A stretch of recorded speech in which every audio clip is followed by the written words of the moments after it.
My name is David Kenney. Welcome to our program, Light from Above. We're really glad that you can tune into the program with us. We're broadcasting from Wadsworth, Ohio today, and we're very privileged to have Ralph Brewer. Ralph Brewer is the Executive Director of Potter's Children's Home in Bowling Green, Kentucky. Ralph, we're really glad that you can be with us today. Thank you, David. Pleasure to be here. I appreciate the opportunity. Ralph was here speaking in an area men's meeting here not too long ago, and I thought it'd be good to bring him in. He could talk more about Potter's Children's Home. It is in Kentucky. That might seem like a long way away, but it's not. But they do a great work there. And Ralph, why don't you tell them a little bit about the history of Potter's? How long has Potter's Children's Home been around? Well, it began as a children's home in 1914. We have a slide that shows that. It was originally Potter Bible College before that, but in 1914 they converted it into a children's home. It was then Potter Orphan Home and School, and so next year we're going to be 100 years old, which is somewhat rare for children's homes. But during that time we've served something over 7,000 children, and we just want to bring God and His Word to children who are underprivileged or who've not had much of a chance in life, and provide a Christian home-like environment for them. Well, now tell me, how long have you been with Potter's Children's Home? I've been there almost 20 years. In August it'll be 20 years. I've been working as the director for about 8 years or so. And what brought you to Potter's Children's Home? Well, I've always had an interest in working with children, but before coming to Potter, I had actually worked for about 9 years at another children's home. And I've had a variety of experiences even before that with children, working in summer camps, and in fact I was a principal of a private school for a while, and so I've always enjoyed working with children. Now, maybe explain to our audience exactly, the children that you have in the facility. Where exactly do they come from?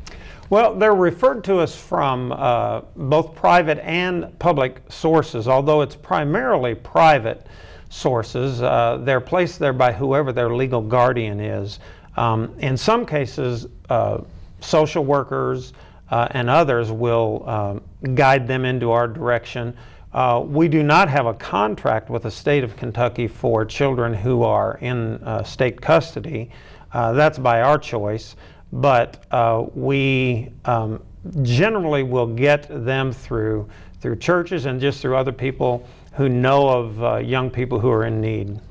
Now, exactly how does the how does the children's home get its funding to be able to conduct this kind of operation? Well, we are virtually 100% funded by individual members and congregations of the Churches of Christ. We're affiliated with the Churches of Christ. The Potters, Clinton and Mary Potter, who started the home, left the land in trust, and so they were members of the Church of Christ, and so we're virtually 100% supported by individual Christians and members of Churches of Christ. Now, there are others certainly who support us in a variety of ways, but predominantly it is that. And for that reason, and because it's a ministry of Christian people, we don't charge anything for any of our services, which is a little bit unusual today. We want it to be a ministry of the Lord's, and we want it to be one that gives Him glory. And so our board has determined that we're not going to charge anything for the services we provide. And so if all of our supporters decided suddenly one day that they weren't going to voluntarily support the ministry, then it would not be there. So people have to be really dedicated to children, want to have to help children. So you got to have a passion to kind of do that thing. I know I spent a summer working for a mentally handicapped facility, and a lot of children were involved there. And just the joy of working with children that are mentally incapacitated in one way or another, it's very rewarding to be able to do that. So I imagine the dedication that yourself and that the people at the team there has to be very high, that you all want to do this, because there's other ways to make money, I'm sure. It is. It's a very rewarding ministry, and we have a great staff who works hard, but of course it couldn't happen without God's grace and without the support of thousands of people who just voluntarily send money in on a regular basis. I know the church there at Wadsworth, we have the coin banks where we collect money and try to do the commodity drives and to try to help out with the home. I know you have a lot of different arrangements. I've always been particularly intrigued by your Spark arrangement and all that. But for our audience, why don't you give them a rundown, an explanation, the different kind of arrangements that Potter's has to offer for children and single parents and things of that nature? Okay, sure. Well, the core of the ministry is the on-campus foster care.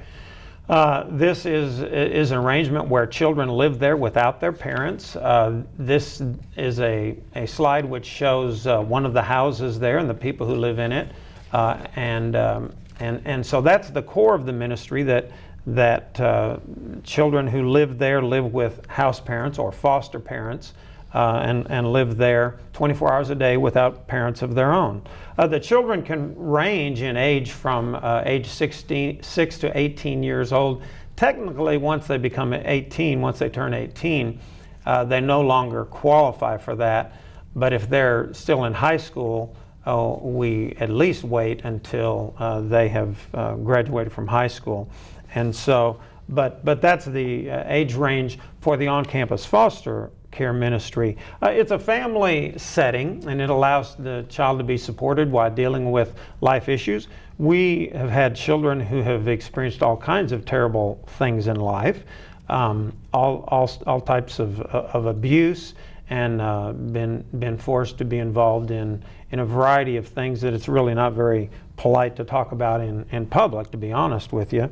But we want them to function pretty much as much as possible as a normal family would. Each of the families have a van that they use, and they function in a pretty normal way. They attend school, go shopping, recreational activities, church services, and just do things as a normal family would do.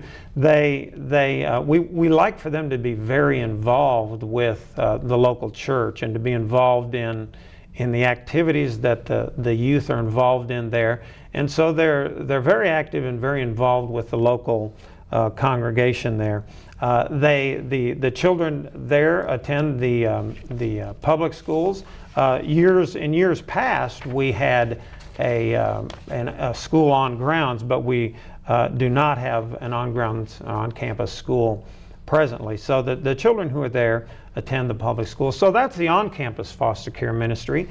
Next, we have the off-campus foster care ministry, and that is a ministry that is designed, like most people know, it serves children in a temporary family arrangement.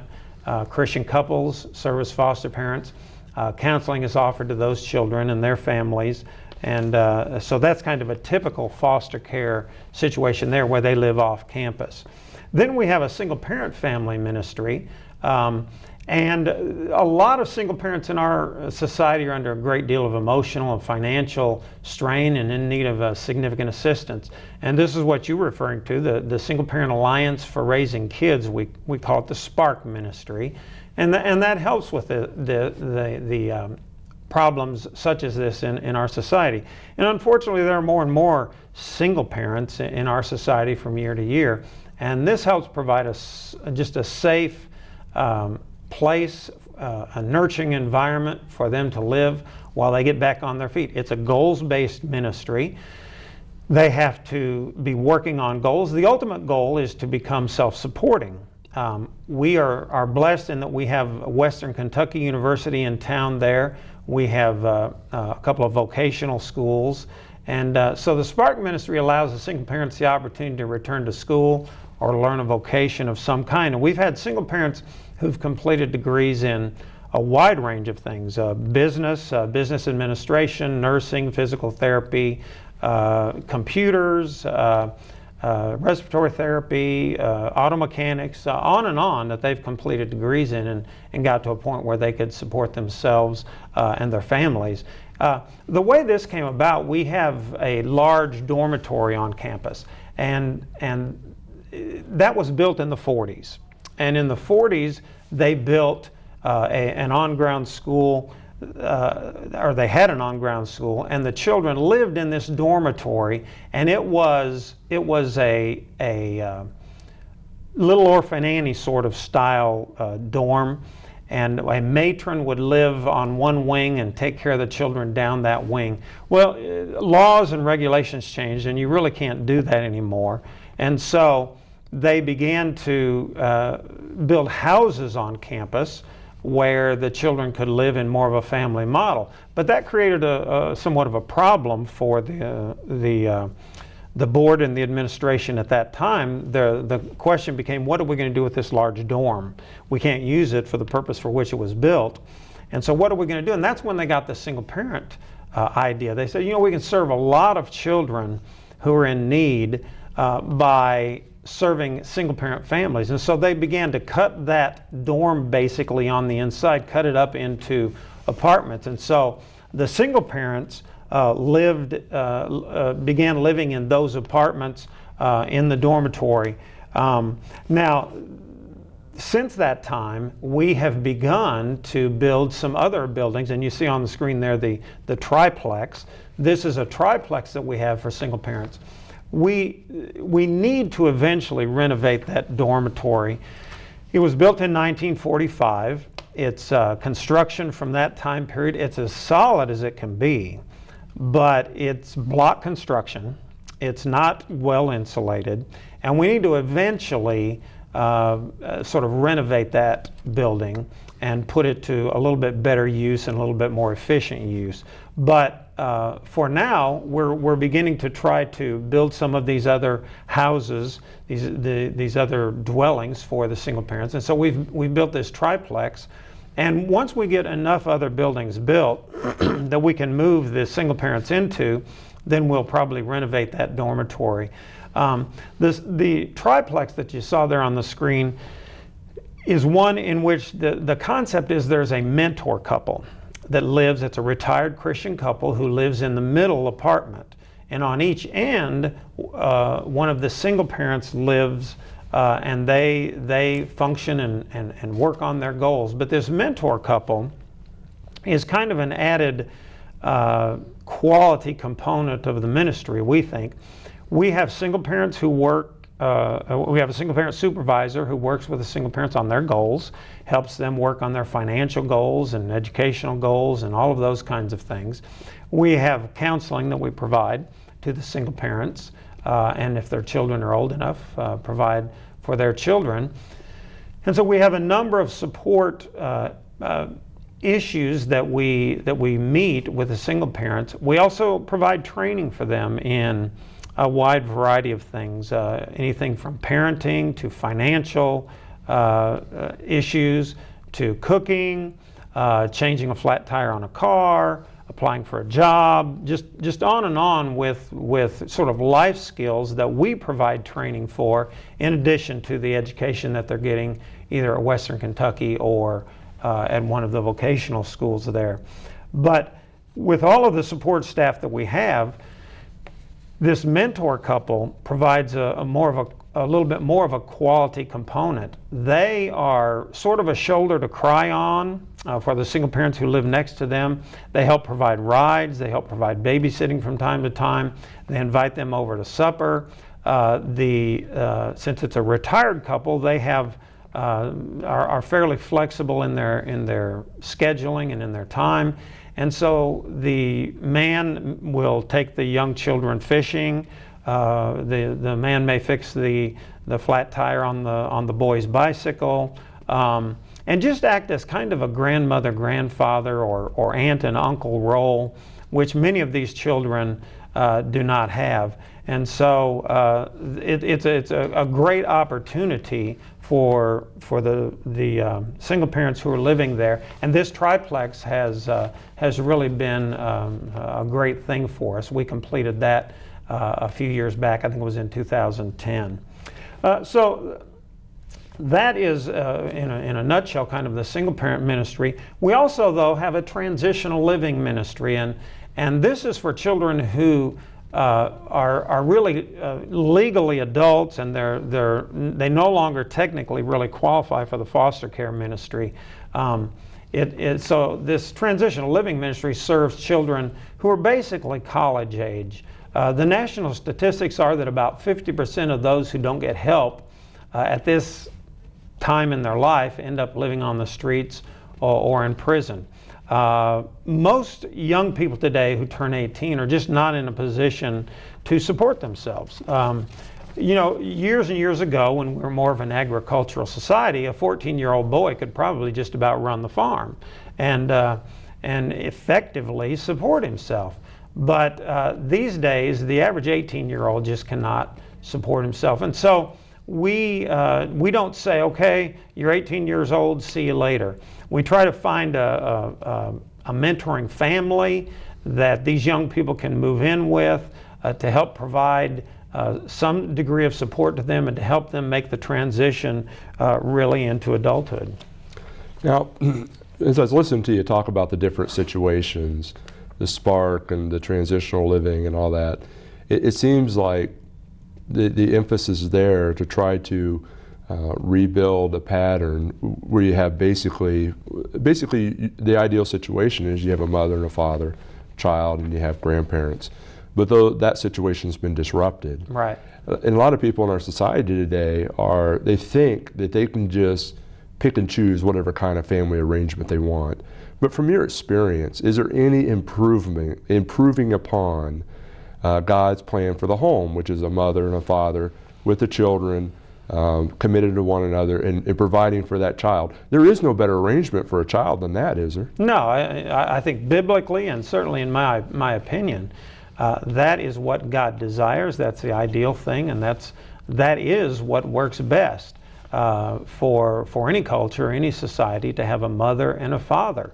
And there have been a number of studies that have been done about the effects of a variety of different situations. Unfortunately, and truthfully, due to the irresponsibility of a good number of men in our society, there are more and more single moms, especially, who are not in a position to support their children. And so this ministry helps give them an opportunity. It's an opportunity for them to get on their feet and support their children. Now, I should say that just as in any endeavor, everyone is not what you would consider a success. We have a tremendous number of single parents who come our way, many of which become Christians, and they do very well and they move on. But from time to time, there are some who come and they may do well initially, but then begin to falter. And although we're very full of patience and grace, there does come a point where we say to them, you know, it looks like you're not really following through on the things that you said you would do when you came here. There's a screening process, and there's really a contract that they sign that says they will abide. They will attend counseling sessions. They'll attend classes. They will attend church on a regular basis. They've got a curfew. They can't be involved in drugs and alcohol.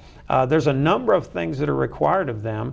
And there are times when it gets to the point where we say to them, you know, I'm sorry, but it looks like you're not really willing to follow through on what you agreed to do. And so we're going to have to ask you to look for someplace else to live. And that's hard, especially when children are involved. Sure. But the truth is, if we're not ultimately at some point willing to do that, then really all of our standards fall. Mm-hmm. We really don't have an effective ministry, and I'm not even sure we have what would be described accurately as a Christian ministry, because everyone begins doing whatever they want and ignoring what's expected of them. And plus, you only have limited resources that would prohibit you from helping those who might otherwise have a better chance of doing it. Right. Ralph, why don't you give them an idea of just what is the status in America? How serious is this kind of challenge for our country today with children? Well, the statistics are not good. We have a chart that shows this here that shows many of the statistics. Now, statistics like this are hard to get within the last year or two. But you can see the statistics there, the number of children who are victims of substantiated abuse in 2010, the children who died because of child abuse in 2010. In 2009, there were 11.5 million single mothers and 2.2 million single fathers, raising 26% of the children under 21. I believe that number has grown now to somewhere around 30% or so. And then in 2009, 40% of the children raised in single-parent families lived in poverty. And so the statistics are not good. In fact, we have another chart here that shows a pretty alarming number. This is the number of child deaths per day in America due to child abuse and neglect. And you can see that the trend is not good. It goes up and down a little bit, but certainly the trend is up, and that's not a good trend. In 1998, there were a little over 3 children in our country who died each year from abuse or neglect, whereas in 2010, it had reached a little bit over 5%. And so the statistics are not good, and especially statistics for single-parent families are not good. Someone can do a search on the internet and find statistics for single-parent families, and they are not good. It's not a good situation for many single-parent children in our country. Well, I know that Potter's Children's Home has had, with any organization you have successes and you have occasional failures and all that. But some people think that, once a child has been damaged, there's no hope for that child, and that's just not the case. There are caring people out there who are willing to intervene and take a part in a child's life to help them get back on more solid ground. And one of the things that Ralph has brought in is some pictures from some of their open house. Why don't you explain to them about the open house and let them see some of these pictures of some of these kids? Okay, yeah, we have a few slides. The third Saturday of every September, we have kind of an open house. Now, we have people who come through and we give them tours all the time. And there's hardly a week goes by that we don't give people tours. But here are some slides from the activities in one of our open houses. We have tours on campus. We have an auction that goes on. We have all kinds of children activities. This is a slide of a man with a wagon and a mule, a team pulling the wagon, so the kids enjoy that. We have these air-inflated games that the children participate in and enjoy. This is a picture of the auction. We're tremendously blessed. Many local businesses will donate items for our auction each year, and then we have an auction.